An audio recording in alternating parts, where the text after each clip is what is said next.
রাত তো কম হলো না, তুমি এখনো জুতা সেলাই করছো? ঘুমাবে কখন? আমার আবার ঘুম? আমাদের মতো মুচি জন্মই হয়েছে জুতো সেলাই করার জন্য।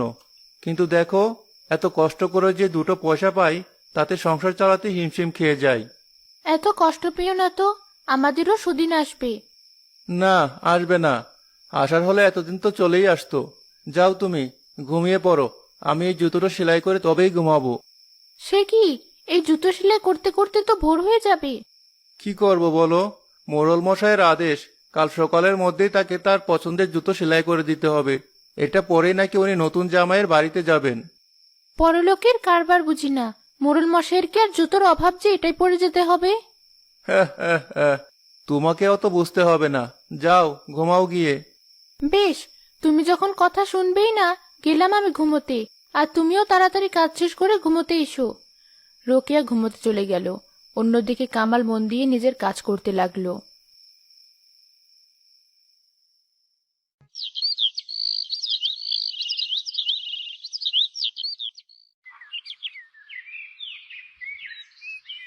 এ কি, তুমি এখনো এখানে বসে কাজ করছো? রাতে ঘুমাওনি? না, আসলে জুতোর কাজটা শেষই হচ্ছিল না, তাই সারা রাতেই কাজ করতে হয়েছে। কিন্তু দেখো, জুতোটা কি সুন্দর হয়েছে। মোড়ল মশাইয়ের খুব পছন্দ হবে। তাই বলে সারা রাত না ঘুমিয়ে কাজ করবে? ধুর, ওসব ভেবো না। রোজ রোজ তো আর এত ভালো কাজ পাই না। যাই এবার, তাড়াতাড়ি বাজারের দিকে রওনা হই। সে কি, খাবে না? এখন খেতে গেলে দেরি হবে। গ্রামে তো আর মুচির অভাব নেই। আমাকে না পেয়ে শেষে যদি মোড়ল মশাই অন্য কারো থেকে জুতো কিনে নেন, তার চেয়ে আগেভাগেই যাই। বেশ, যাও।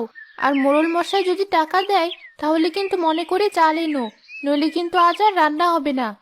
সে কথা আমার ভালোই মনে আছে। তাই তো রাত জেগে জুতো জোড়া বানালাম। এবার আমি আসি।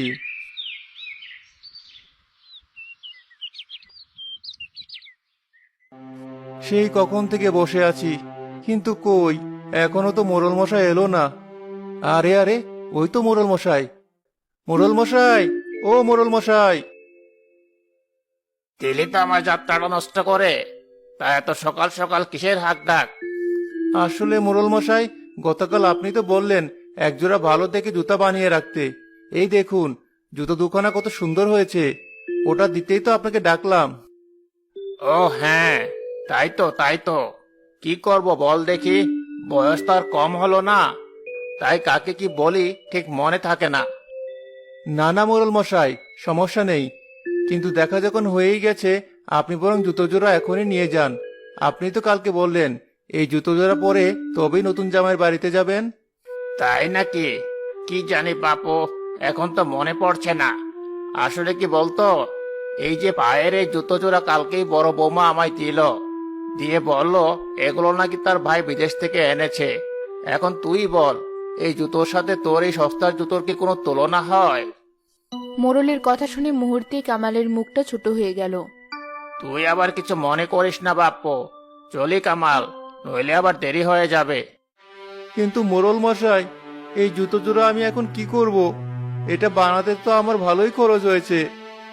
ওসব আমি কি জানি। দেখ কামাল, তুই কিন্তু বড্ড বেশি কথা বলছিস।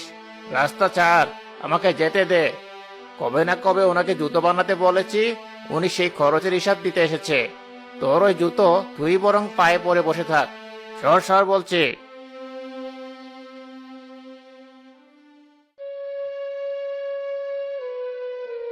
উপরওয়ালা, এ তুমি আমায় কেমন জীবন দিলে?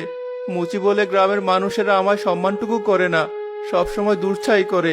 কাল রাত জেগে কত কষ্ট করে জুতো জোড়া বানালাম, অথচ মোড়ল মশাই পয়সা না দিয়েই চলে গেল। আর কতকাল আমার এই কষ্ট সহ্য করতে হবে?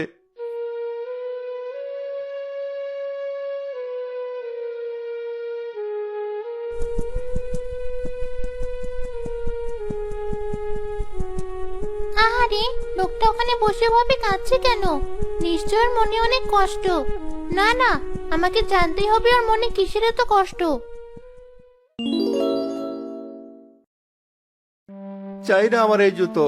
রাত জেগে এত কষ্ট করে জুতো বানিয়ে যদি তার ন্যায্য মূল্য নাই পাই, তাহলে এই জুতো আমার চাই না।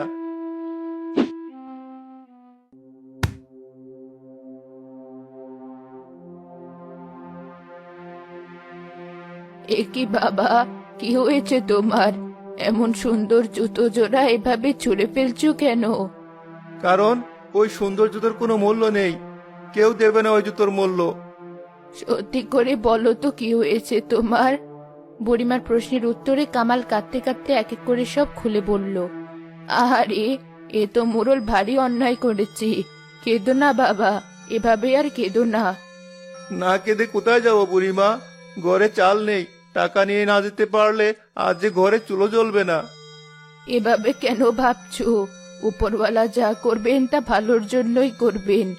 এই নাও, জুতো জোড়া যখন নোংরাই হয়ে গেছে, এটা বরং তুমি পরো।